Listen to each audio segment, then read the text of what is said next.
Hello students, welcome back. Cell biology के इस lecture में हम लोग डिस्कस करने वाले हैं अपनी नेक्स्ट सेल ऑर्गेनेली, या सेल ऑर्गेनेली ना कह करके मैं उसे एक मैन सेलुलर पार्ट कहूँ तो भी कोई गलत नहीं होगा। ठीक है, वो हैं क्या? वो एक एक्चुअल में सेल ऑर्गेनेली नहीं है, बल्कि कुछ कंपोनेंट्स हैं। वो कंपोनेंट्स क्या हैं जो हम स्टडी करने वाले हैं? जैसे साइटोस्केलेटन है, साइटोस्केलेटन है। साइटोस्केलेटन में कुछ सेल ऑर्गेनेलीज आएंगी। ठीक है, साइटोस्केलेटन क्या होता है? नाम से पता चल रहा है सेल के स्केलेटन की बात हो रही है। ठीक है, सेल के स्केलेटन की बात हो रही है। अब देखो सेल का स्केलेटन किस चीज का बना हुआ होता है, ये क्या होता है उसके अंदर। तो देखो cytoskeleton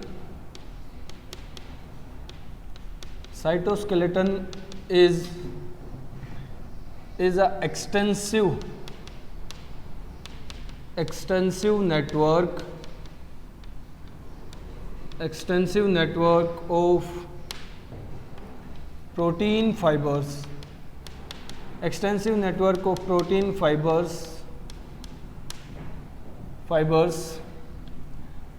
in form of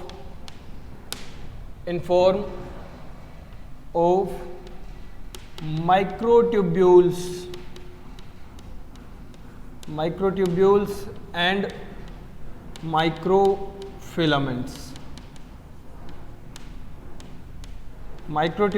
microfilaments। क्या होता है कि सेल का जो स्केलेटन बना हुआ होता है वो प्रोटीन के फाइबर्स की एक्सटेंशन से बना हुआ होता है, जो मेनली माइक्रोट्यूब्यूल्स और माइक्रोफिलामेंट्स की फॉर्म में प्रेजेंट होता है। ठीक है, जो मेनली माइक्रोट्यूब्यूल्स और माइक्रोफिलामेंट्स की फॉर्म में प्रेजेंट होता है, ये बनाते हैं सेल का स्केलेटन। क्लियर है? अब इस सेल के स्केलेटन की यानी साइटोस्केलेटन का फंक्शन क्या होगा, ये किस काम आ रहा होगा? फंक्शन क्या होता है साइटोस्केलेटन का? तो देखो अगर फंक्शन की बात करूं तो साइटोस्केलेटन का फंक्शन मेनली होता है हेल्प्स इन लोकोमोशन में हेल्प करना। ठीक है, first important function. Second, maintain shape of cell की शेप मेंटेन रखना। क्लियर है? थर्ड, देखो सेल की शेप मेंटेन रखेगा तभी लोकोमोशन हो पाएगी। समझने की कोशिश करो कैसे? अगर मेरी बॉडी के अंदर हड्डियां ना हो, ठीक है, तो शेप कैसे मेंटेन रह पाएगी? एक बॉल जैसा, एक थैली जैसा आकार हो जाएगा ना, और लोकोमोशन भी नहीं कर पाऊंगा। ठीक है, लोकोमोशन करने के लिए मुझे सॉलिड स्ट्रक्चर का सपोर्ट चाहिए होता है। ठीक है, जो हमारे अंदर हड्डियां होती है और पर्टिकुलर एक सेल के अंदर वो क्या होती हैं, ये प्रोटीन फाइबर्स का नेटवर्क होता है। ठीक है, प्रोटीन फाइबर्स का नेटवर्क होता है, तो इसी शेप मेंटेनेंस वाले मैकेनिकल फंक्शन के कारण लोकोमोशन हो पाती है। ठीक है, तो लास्ट फंक्शन मैं बताऊंगा कि लास्ट होता है मैकेनिकल सपोर्ट प्रोवाइड करना। Mechanical support. क्लियर है? तो ये तीन मोस्ट इंपॉर्टेंट फंक्शन है हमारे साइटोस्केलेटन के। क्लियर है? अब देखो इनमें से एक एक पार्ट को कंप्लीट कर देते हैं। यानी साइटोस्केलेटन जो बना हुआ है वो बना हुआ है माइक्रोट्यूब्यूल और माइक्रोफिलामेंट्स का, तो हम एक एक पार्ट को कंप्लीट कर लेते हैं यहाँ। ठीक है, सबसे पहले हम बात करेंगे किसकी? माइक्रोट्यूब्यूल्स। इसका नाम पहले भी सुन चुके हो तुम लोग कि माइक्रोट्यूब्यूल्स क्या होते हैं। देखो माइक्रोट्यूब्यूल्स होते हैं, these are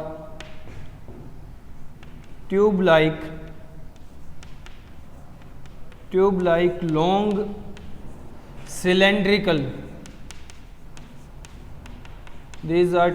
long cylindrical structures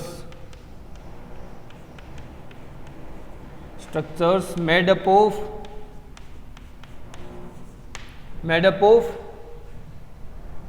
contractile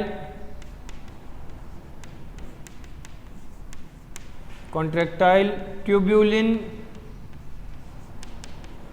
protein. Contractile tubulin protein का बना हुआ स्ट्रक्चर होता है, tube like long cylindrical structure होते हैं क्या? माइक्रोट्यूब्यूल्स। क्लियर है? ये हम लोग पढ़ चुके हैं इनके बारे में, थोड़ा बहुत देखे। कहाँ देखे थे हम लोगों ने, अगर याद करो तो सीलिया, फ्लैजेला, सेंट्रियोल, वो सारे माइक्रोट्यूब्यूल्स की बनी हुई स्ट्रक्चर्स तो हैं, उनके अंदर माइक्रोट्यूब्यूल्स की अरेंजमेंट ही तो होती है। क्लियर है? उनके अंदर माइक्रोट्यूब्यूल्स की अरेंजमेंट ही होती है, तो ये माइक्रोट्यूब्यूल्स हैं। क्लियर है? समझ गए? अब माइक्रोट्यूब्यूल्स का रोल देख लो या माइक्रोट्यूब्यूल्स के फंक्शन देख लो कि साइटोस्केलेटन में माइक्रोट्यूब्यूल के फंक्शन क्या होते हैं। साइटोस्केलेटन में माइक्रोट्यूब्यूल क्या काम देती है, क्या फंक्शन होते हैं माइक्रोट्यूब्यूल के, तो देखो माइक्रोट्यूब्यूल के फंक्शन डिस्कस करेंगे। तो पहला फंक्शन है इसका spindle fibre formation. Spindle fibre formation, spindle fibre formation.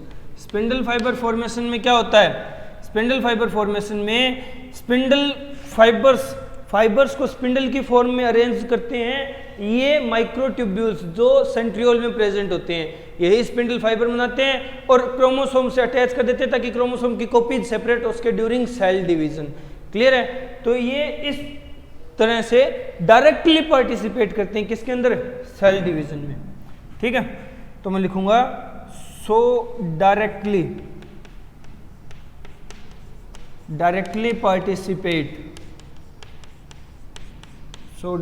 Participate in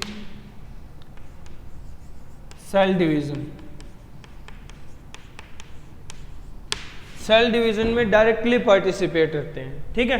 spindle fibres की फॉर्मेशन करता है माइक्रोट्यूब्यूल और इस तरह से माइक्रोट्यूब्यूल डायरेक्टली सेल डिवीजन में पार्टिसिपेट कर रहा है। ठीक है? समझ गए? तो ये माइक्रोट्यूब्यूल पहला फंक्शन हुआ है, अभी तो फंक्शन और भी हैं, तो वीडियो पॉज करके पॉइंट नोट डाउन कर लो, फिर हम नेक्स्ट फंक्शन डिस्कस करते हैं। ठीक है? जल्दी हो गया? चलो अब और बचे हुए फंक्शन डिस्कस कर लेते हैं।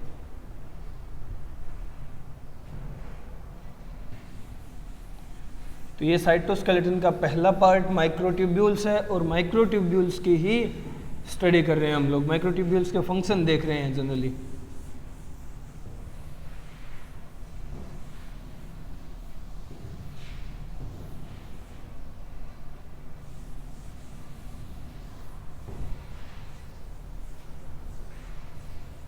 एक फंक्शन हम लोग क्लियर कर चुके हैं, बाकी फंक्शन डिस्कस करेंगे।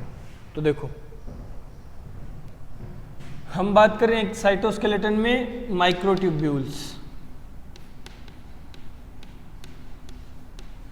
माइक्रोट्यूब्यूल्स में भी माइक्रोट्यूब्यूल्स के फंक्शन की, माइक्रोट्यूब्यूल्स के फंक्शंस की।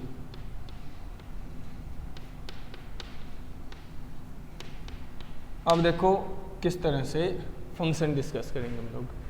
एक फंक्शन हम लोग डिस्कस कर चुके हैं कि डायरेक्टली सेल डिवीजन में पार्टिसिपेट करता है, कैसे? स्पिंडल फाइबर फॉर्मेशन करके। सेकंड जो फंक्शन है वो क्या होगा? सेकंड फंक्शन हम लोग लिखेंगे cilia, flagella and centriole. Cilia, flagella and centriole are composed of microtubules,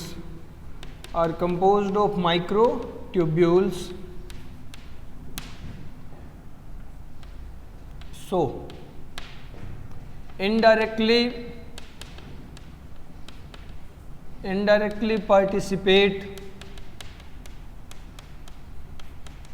participate in locomotion.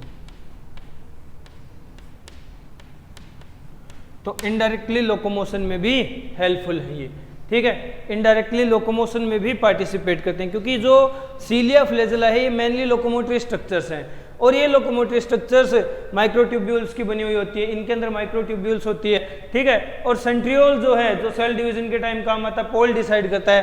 तो सेल डिवीजन का पॉइंट हम लोगों ने देख लिया था, डायरेक्टली पार्टिसिपेट कर रहा है माइक्रोट्यूब्यूल सेल डिवीजन में। यहाँ इनडायरेक्टली लोकोमोशन में भी पार्टिसिपेट करता है, इनडायरेक्टली लोकोमोशन में भी पार्टिसिपेट करता है। ठीक है? अब नेक्स्ट पॉइंट देख लेते हैं। नेक्स्ट फंक्शन क्या है, यानी थर्ड फंक्शन। थर्ड फंक्शन क्या है?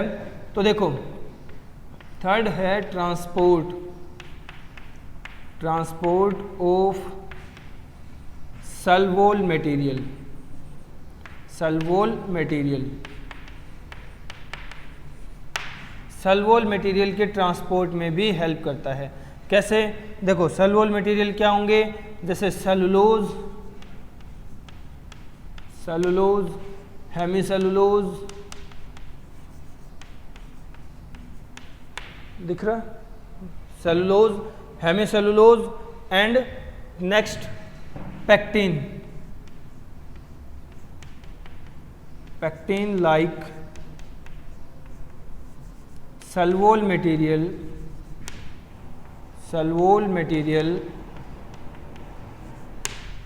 ये ट्रांसपोर्ट होगा, ठीक है। Protein like cellulose, pectin, sorry, देखो सेलुलोज, हेमीसेलुलोज और पेक्टिन ये तीनों सेलुलोल मटेरियल होते हैं। हम लोगों ने सेलुलोल में डिस्कस किए हैं प्रीवियस लेक्चर्स में, जहां हम सेलुलोल की बात कर रहे थे। सेलुलोल मटेरियल्स हैं, ये ट्रांसपोर्ट होंगे किसकी हेल्प से? माइक्रोट्यूब्यूल्स की हेल्प से, ठीक है, माइक्रोट्यूब्यूल्स की हेल्प से। क्लियर है ना? माइक्रोट्यूब्यूल्स की हेल्प से ट्रांसपोर्ट होंगे। और ये माइक्रोट्यूब्यूल्स कहाँ प्रेजेंट होगी? देखो pectin like cellulose material transported, transported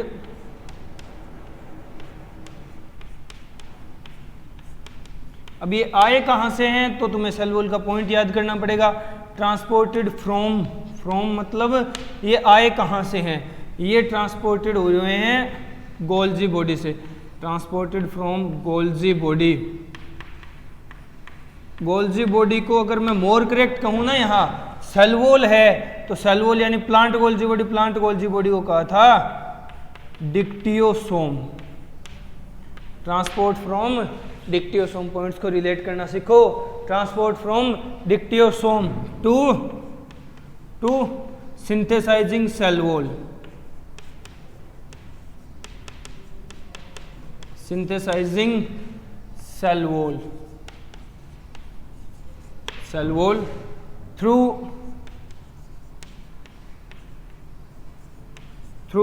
microtubules, microtubules, microtubules के थ्रू ये ट्रांसपोर्ट होता है। सेलुलोल मटेरियल का जो ट्रांसपोर्ट होता है ना, कहाँ से? डिक्टियोसोम से लेकर के सिंथेसाइजिंग सेलुलोल तक, ठीक है। जहाँ सेलुलोल सिंथेसाइज हो रही हो उस जगह तक माइक्रोट्यूब्यूल्स की हेल्प से ही होता है, ठीक है। तो ये तीसरा इंपॉर्टेंट फंक्शन है किसका? माइक्रोट्यूब्यूल का। तीन इंपॉर्टेंट फंक्शन डिस्कस किए हम लोगों ने। पहला कि ये सेलुलोल, पहला फंक्शन ये है कि ये स्पिंडल फाइबर फॉर्मेशन करता है, जिसके थ्रू ये डायरेक्टली पार्टिसिपेट कर रहा है किसके अंदर? सेल डिवीजन के अंदर। सेकंड, सीलिया फ्लेजेला सेंट्रियोल का हिस्सा होता है, जिसकी वजह से ये इनडायरेक्टली पार्टिसिपेट कर रहा है किसके अंदर? किसके अंदर इनडायरेक्टली पार्टिसिपेट कर रहा है? इनडायरेक्टली पार्टिसिपेट कर रहा है लोकोमोशन के अंदर। क्लियर है? ट्रांसपोर्ट करता है सेलुलोल मटेरियल का, सेलुलोज, हेमीसेलुलोज और पेक्टिन जैसे सेलुलोल मटेरियल का। और ये सेलुलोल मटेरियल डिक्टियोसोम से लेकर के सिंथेसाइजिंग सेलुलोल तक पहुंचते हैं किसकी हेल्प से? इन्हीं माइक्रोट्यूब्यूल्स की हेल्प से, ठीक है। तो ये इंपॉर्टेंट फंक्शंस थे किसके? माइक्रोट्यूब्यूल के। जल्दी से निपटाओ, फिर नेक्स्ट पॉइंट डिस्कस करते हैं। निपटाओ, हो गया? चलो, अब माइक्रोट्यूब्यूल तो होगी कंप्लीट। अब साइटोस्केलेटन के सेकंड पोर्शन को डिस्कस कर लेते हैं, जो कि है माइक्रोफिलामेंट। माइक्रोफिलामेंट तो देखो,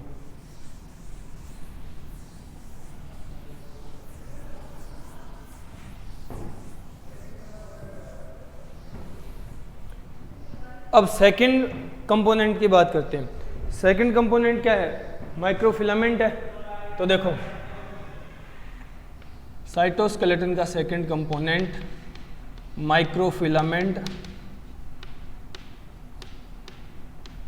इसे डिस्कस कर लेते हैं। देखो क्या होता है माइक्रोफिलामेंट? माइक्रोफिलामेंट होता है, दीज आर कंपेरेटिवली, कंपैरिजन किससे कर रहे हैं? माइक्रोट्यूब्यूल से। तो these are comparatively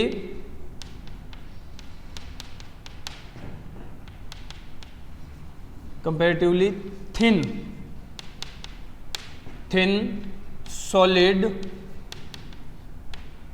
rod-like structure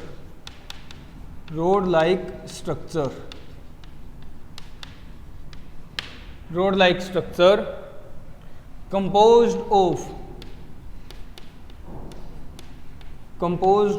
contractile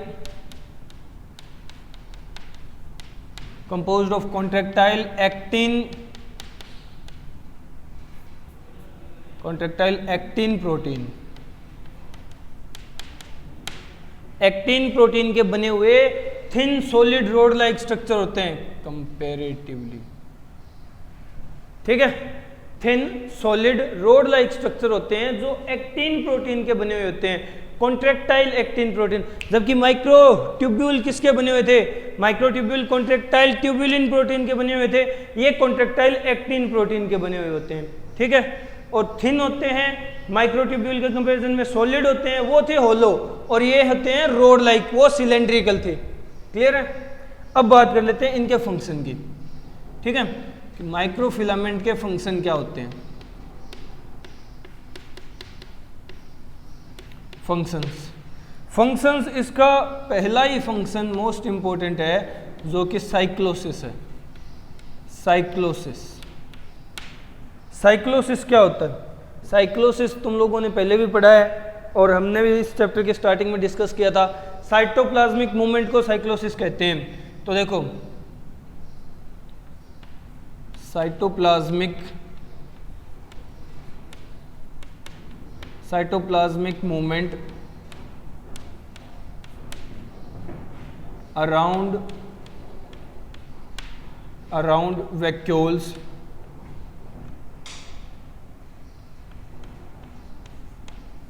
around vacuoles in cytoplasm with the help of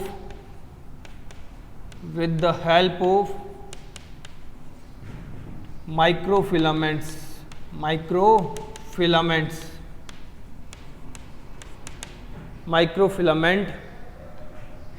present beneath the cell membrane। Microfilament complete दिख रहा है क्या? नहीं दिख रहा? चलो दिखाते हैं, थोड़ा सा इसको कंजेस्ट करना पड़ेगा।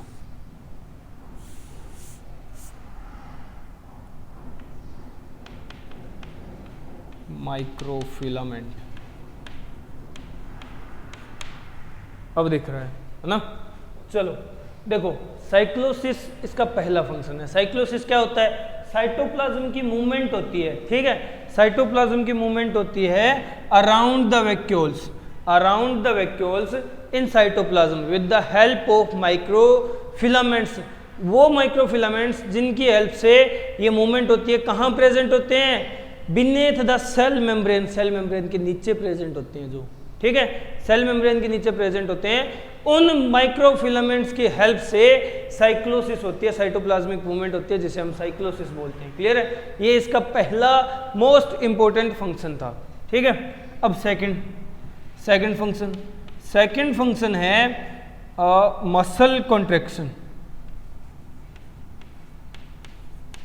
Muscle contraction and relaxation. Muscle contraction and relaxation, ये इसका सेकंड फंक्शन है कि मसल्स को कॉन्ट्रैक्ट करवाता है और रिलैक्स करवाता है। मसल्स को कॉन्ट्रैक्ट और रिलैक्स करवाने का काम, ये इसका सेकंड मोस्ट इंपॉर्टेंट फंक्शन है। क्योंकि मसल में प्रोटीन होते हैं।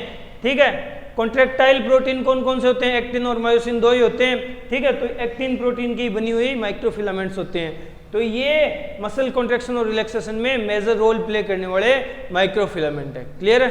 समझ गए? तो ये हुए माइक्रोफिलामेंट्स के फंक्शंस। ये बात की हम लोगों ने किसकी? माइक्रोफिलामेंट्स के फंक्शन की। अब यहाँ माइक्रोफिलामेंट भी कंप्लीट होते हैं। अब साइटोस्केलेटन का एक मोस्ट इंपॉर्टेंट पार्ट आता है।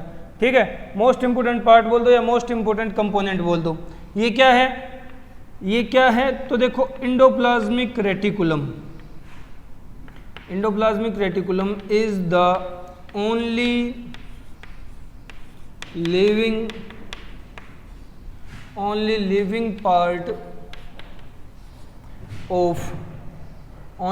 part of cytoskeleton, only living part of cytoskeleton, because it connects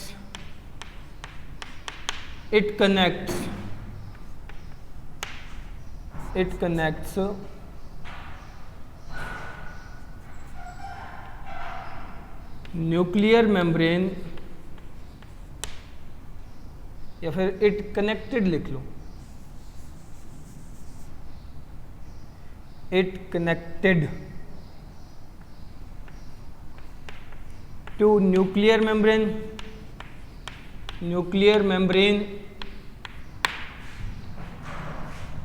from inside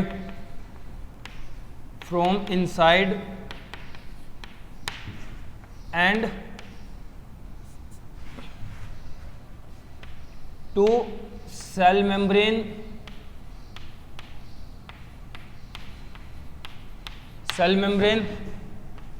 from other side, inside की जगह मोर करेक्ट लिखो तो फ्रॉम वन साइड लिख लेना, ठीक है, from one side and to cell membrane from other side, so prevent collapsing,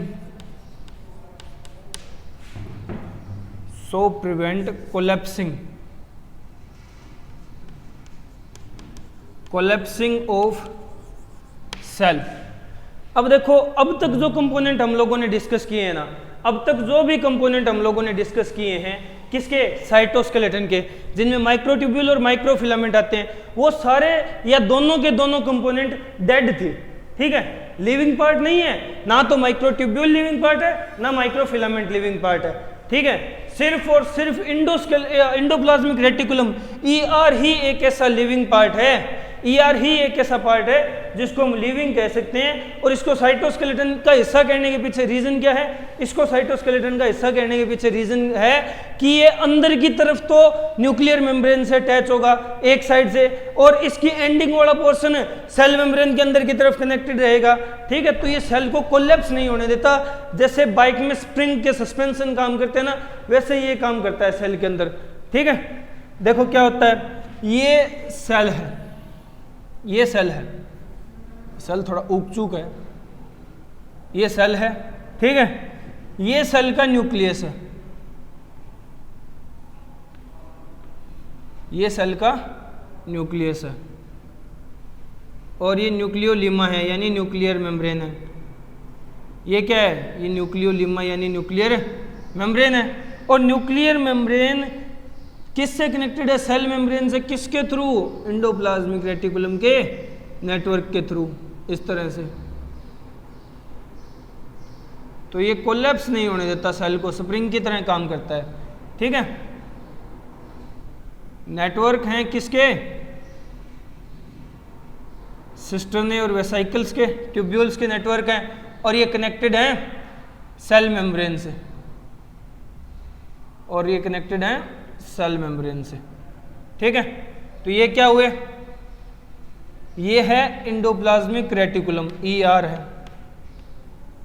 ठीक है। ये क्या है, बाहर वाले आउटर, ये सेल मेम्ब्रेन है, ये सेल मेम्ब्रेन है, ठीक है। और ये न्यूक्लियस है, और ये न्यूक्लियस की न्यूक्लियर मेम्ब्रेन है, न्यूक्लियोलिमा बोल दो, ठीक है।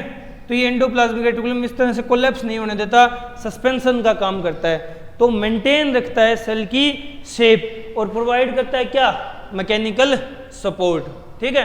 तो ये बात हुई किसकी, साइटोस्केलेटन की। ये किसकी बात हुई, साइटोस्केलेटन की, ठीक है। साइटोस्केलेटन के 3 कंपोनेंट थे, जिनमें से माइक्रोट्यूब्यूल, माइक्रोफिलामेंट तो डेड कंपोनेंट है, ठीक है, डेड प्रोटीन फाइबर्स हैं, वो लिविंग थोड़ी होंगे अकेले प्रोटीन फाइबर्स, डेड कंपोनेंट है। और ये जो बच गया इंडोप्लाज्मिक रेटिकुलम, सिर्फ यही एक सिंगल लिविंग पार्ट है, सिर्फ यही एक सिंगल लिविंग पार्ट है, किसका, साइटोस्केलेटन का।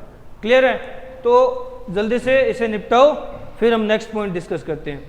ये बात हुई साइटोस्केलेटन की, ठीक है, ये बात हुई साइटोस्केलेटन की। हो गया। चलो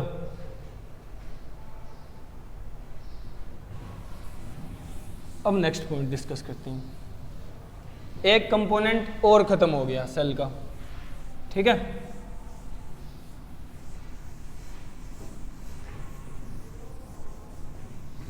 ये साइटोस्केलेटन था। अब इसके बाद में हम कुछ और कंपोनेंट्स डिस्कस करेंगे जिनको हम माइक्रोबॉडीज कहते हैं, ठीक है, जिन्हें माइक्रोबॉडीज कहते हैं। माइक्रोबॉडीज क्या होती हैं तो वो देखते हैं, ठीक है। छोटा सा कंपोनेंट है, साथ में ही कंप्लीट हो जाएगा। देखो माइक्रोबॉडीज क्या होती हैं, ठीक है।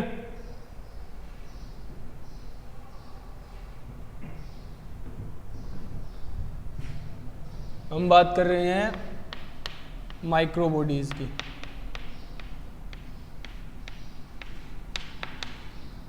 माइक्रोबॉडीज क्या होती हैं? These are small spherical storing bodies, storing single membrane bound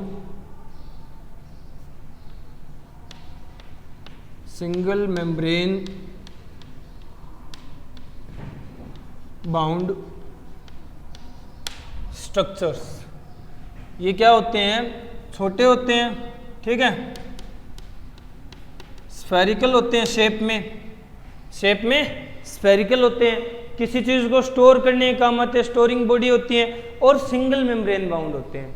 और क्या होते हैं? सिंगल मेम्ब्रेन से बाउंडेड स्ट्रक्चर होते हैं, ठीक है। क्योंकि देखो माइक्रोबॉडीज नाम इसीलिए दिया गया क्योंकि स्मॉल साइज है इन स्ट्रक्चर्स का, ठीक है। बॉडीज यानी स्टोरिंग बॉडीज है, कुछ ना कुछ स्टोर करके रखती हैं, ठीक है, कुछ ना कुछ स्टोर करके रखती हैं, ये क्लियर है। और स्फेरिकल शेप में होती है, सिंगल मेम्ब्रेन बाउंड होती है। अब देखो और पॉइंट या और इसकी अगर डेफिनेशन बोले तो इनमें मेनली क्या स्टोर होता है?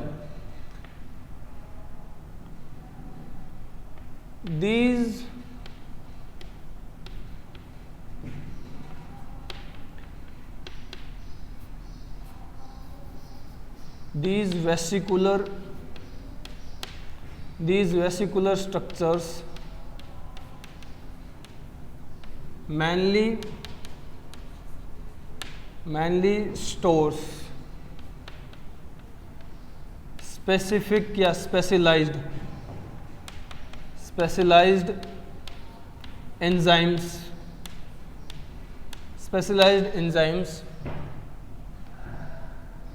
produced by endomembrane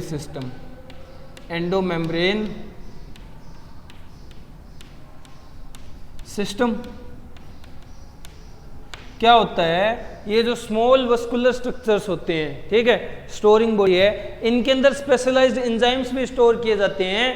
और ये एंजाइम क्या होते हैं? ये एंजाइम प्रोटीन नेचर के होते हैं। तो ये कहाँ से बने हुए थे? इंडोमेम्ब्रेन सिस्टम से, यानी इंडोप्लाज्मिक रेटिकुलम और गोल्जी बॉडी मिलकर के बनाते हैं, जो कि इंडोमेम्ब्रेन सिस्टम का ही हिस्सा है, ठीक है, जो कि इंडोमेम्ब्रेन सिस्टम का ही हिस्सा है। तो ये एंजाइम्स भी स्टोर करके रखती है, ठीक है। नेक्स्ट पॉइंट कि these structures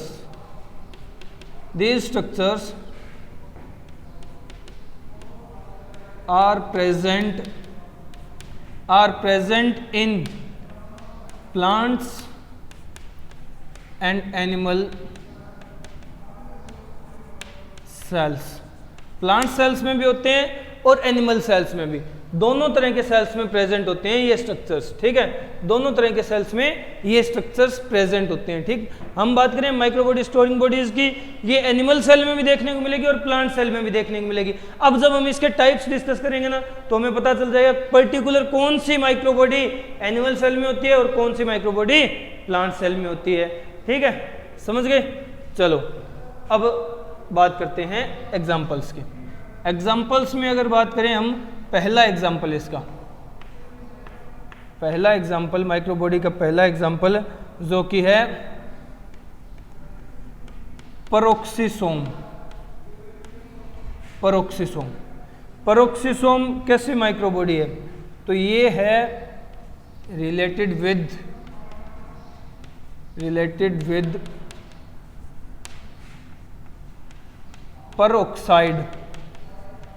peroxide मेटाबॉलिज्म। ठीक है, ये peroxide मेटाबॉलिज्म कहाँ परफॉर्म होता है? In both plant and animal cell कह सकते हो तुम लोग। ठीक है, in both plant and animal, यहां तो नहीं आएगा, एनिमल सेल आ जाएगा। ठीक है, बोथ प्लांट और एनिमल सेल में होता है ये। क्लियर है? देखो ये जो मेटाबॉलिज्म है ना, ये बोथ प्लांट और एनिमल सेल में होता है। ठीक है, या मेनली तुम लोगों को ये पढ़ने को मिलता है इन C3 प्लांट्स। इन C3 प्लांट्स में C3 प्लांट्स में देखने को मिलता है, नॉर्मली नहीं मिलता। C3 प्लांट्स में देखने को मिलता है जहां फोटो ऑक्सीडेशन हो जाती है, जहां फोटो ऑक्सीडेशन हो जाती है उस केस में। कैसे? उस केस में कार्बन्स का लॉस होने लगता है और हमें या प्लांट्स को उन्हें रिकवर करना पड़ता है। तो प्लांट्स इस पेरोक्सिसोम माइक्रोबॉडी की हेल्प से उन कार्बन्स को रिकवर कर पाती है। 75% रिकवर कर लेती है, 25% फिर भी लॉस हो जाता है। ठीक है, तो C3 प्लांट्स में मिलता है। समझ गए? इसमें इट कंटेन्स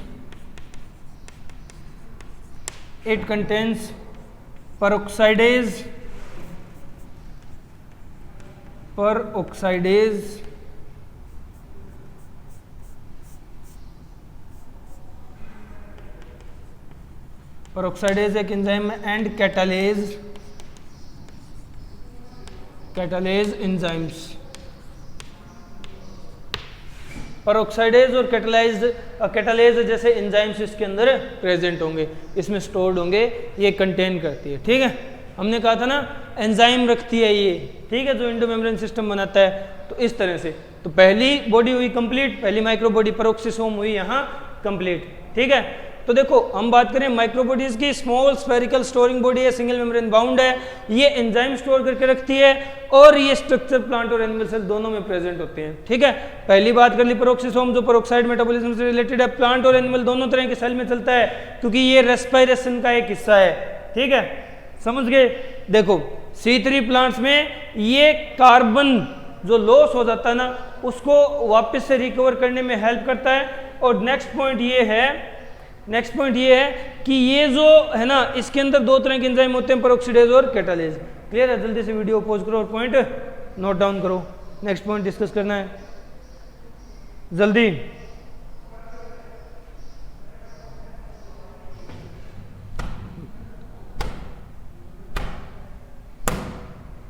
हो गया? चलो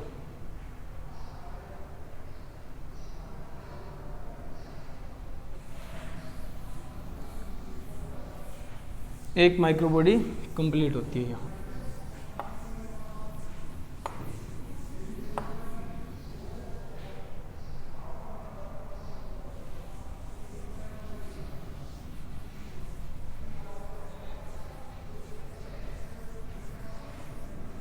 एक माइक्रोबॉडी कंप्लीट होती है। अब कुछ और टाइप्स हैं माइक्रोबॉडीज के, वो कंप्लीट कर लेते हैं। ठीक है, क्लियर है? नेक्स्ट जो टाइप है माइक्रोबॉडी की, यानी सेकंड टाइप है, वो है स्फीरियोसोम।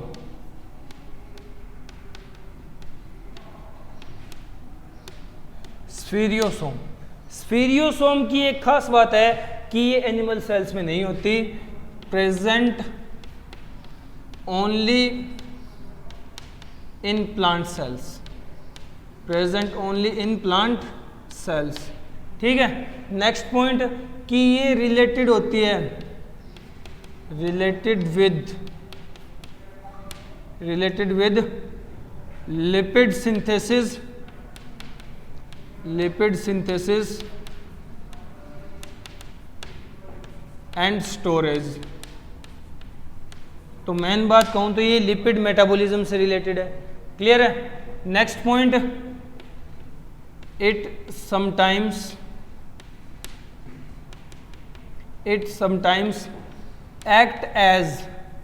act as lysosome.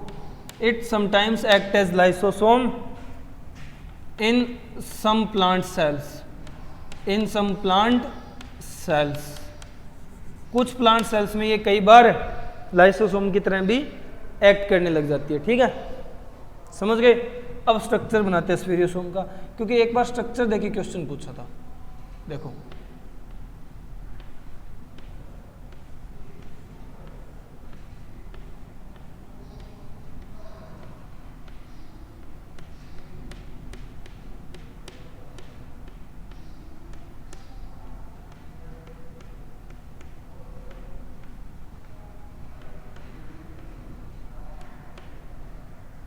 देखो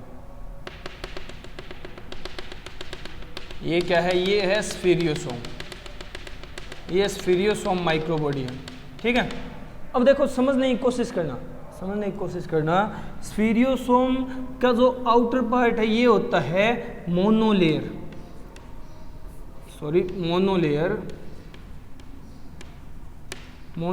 ऑफ फोस्फोलिपिड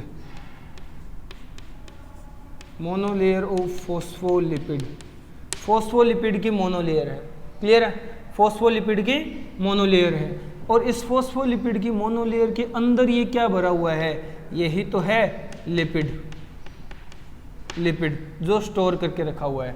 तो लिपिड जो है वो फोस्फोलिपिड की मोनोलेयर के अंदर कवर्ड रहता है। इस तरह की बॉडी को कहा जाता है स्फीरियोसोम, जो सिर्फ प्लांट सेल्स में मिलती है, लिपिड मेटाबॉलिज्म से रिलेटेड है, और कई बार ये लाइसोसोम की तरह एक्ट कर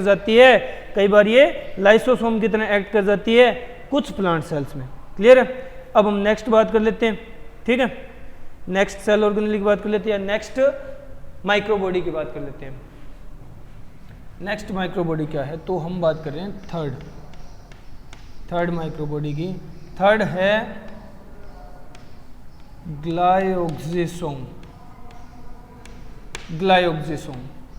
ग्लायोक्सिसोम की भी एक इंपॉर्टेंट या खास बात है कि ये भी सिर्फ प्लांट सेल्स में प्रेजेंट होती है। Present only in plant cells, सिर्फ और सिर्फ प्लांट सेल्स में प्रेजेंट होती है। ये जो ग्लायोक्सिसोम है ना, देखो नाम से पता चल रहा है वो पेरोक्सिसोम पेरोक्साइड मेटाबॉलिज्म से रिलेटेड है। ठीक है, इसी तरह स्फीरियोसोम के नाम से नहीं पता चल रहा, बट एक्चुअल में स्ट्रक्चर से रिलेट कर पाते हो तुम लोग। ठीक है, स्ट्रक्चर है। और फिर इसी तरह ग्लायोक्सिसोम रिलेटेड है किससे? ग्लाइओक्सिलेट मेटाबॉलिज्म से, या ग्लाइकोलेट मेटाबॉलिज्म कहूं तो भी गलत नहीं होगा। किससे रिलेटेड है? ग्लाइकोलेट मेटाबॉलिज्म से। क्लियर है? ये प्लांट सेल्स में ही पाई जाती है। क्लियर हो गया ना?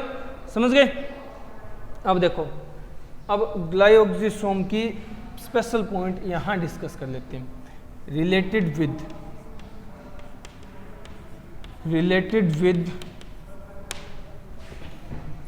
ग्लाइओक्सिलेट साइकिल या ग्लाइओक्सिलेट मेटाबॉलिज्म बोल दो, इससे रिलेटेड होती है। नेक्स्ट पॉइंट क्या है? नेक्स्ट इंपॉर्टेंट पॉइंट है कि ये प्रेजेंट होती है इन फैटी सीड्स मेनली। अब इसकी इंपॉर्टेंस समझना तुम लोग, देखो नॉर्मल सीड्स क्या होते हैं? दो तरह के होते हैं, या तो वो फैट स्टोर करके रखते हैं, ठीक है, रिजर्व फूड मटेरियल की तरह, या फिर वो शुगर या कार्बोहाइड्रेट स्टोर करके रखते हैं रिजर्व फूड मटेरियल की तरह। बट होता क्या है, जब जर्मिनेट होते हैं ना, उस वक्त सिर्फ और सिर्फ कार्बोहाइड्रेट यूज कर सकते हैं, फैट यूज नहीं कर सकते। तो फैटी सीड्स क्या करते हैं? ग्लाइओक्सिलेट साइकिल चलाते हैं। ठीक है, ग्लाइओक्सिसोम की हेल्प से ग्लाइओक्सिलेट साइकिल चलाते हैं, और इस ग्लाइओक्सिलेट साइकिल के थ्रू ही कार्बोहाइड्रेट में कन्वर्ट कर लेते हैं स्टोर्ड फैट को। ठीक है, स्टोर्ड फैट को। तो हम ग्लाइओक्सिलेट साइकिल को यहां डिस्कस कर लेते हैं। क्या है? ड्यूरिंग सीड जर्मिनेशन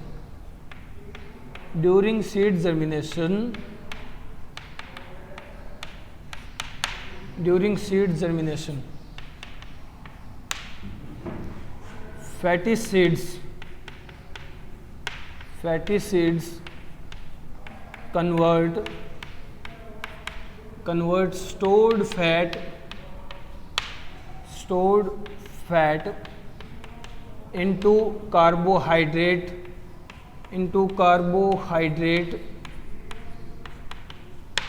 ठीक है,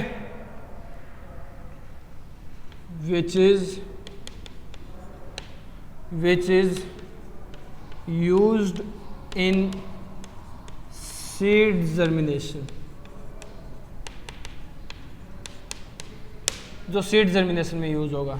ग्लाइऑक्सिलेट साइकिल क्या है? ग्लाइऑक्सिलेट साइकिल है कि सीड जर्मिनेशन के टाइम फैटी सीड्स ग्लाइऑक्सिसोम की हेल्प से स्टोर्ड फैट को कार्बोहाइड्रेट में चेंज कर लेते हैं, जो सीड जर्मिनेशन के लिए जरूरी होता है, with the help of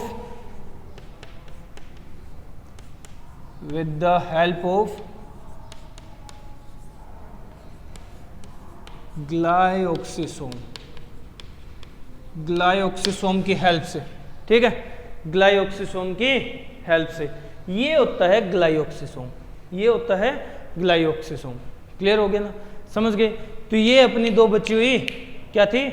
microbodies. तो टोटल 3 माइक्रोबॉडीज डिस्कस की हैं। कौन कौन सी? पेरोक्सिसोम, स्फीरियोसोम, ग्लाइऑक्सिसोम। पेरोक्सिसोम पेरोक्साइड मेटाबॉलिज्म से रिलेटेड, पेरोक्साइडेज, कैटालेज जैसे एंजाइम्स थे, ठीक है, प्लांट और एनिमल सेल दोनों में प्रेजेंट होती है। जबकि स्फीरियो और ग्लाइऑक्सिसोम ये सिर्फ प्लांट सेल्स में होती है, ये लिपिड मेटाबॉलिज्म से रिलेटेड, सिंथेसिस और स्टोरेज से, ठीक है। ये भी एक तरह से फैट लिपिड से रिलेटेड है, बट क्या होता है, स्पेशल जगह। प्लांट सेल्स में फैटी सीड्स में मेनली फैट को कन्वर्ट करने के काम आते हैं कार्बोहाइड्रेट के अंदर, ठीक है। तो हम कंप्लीटली फैट से रिलेटेड भी नहीं बता सकते। तो ये 2 स्पेशल माइक्रोबॉडीज हैं, टोटल हैं 3, ठीक है, टोटल 3 माइक्रोबॉडीज हैं। तो इस लेक्चर में हम लोगों ने माइक्रोबॉडीज और साइटोस्केलेटन कंप्लीट कर दिया है, ठीक है। बाकी बचे हुए पॉइंट नेक्स्ट लेक्चर में डिस्कस करेंगे। Okay, good bye.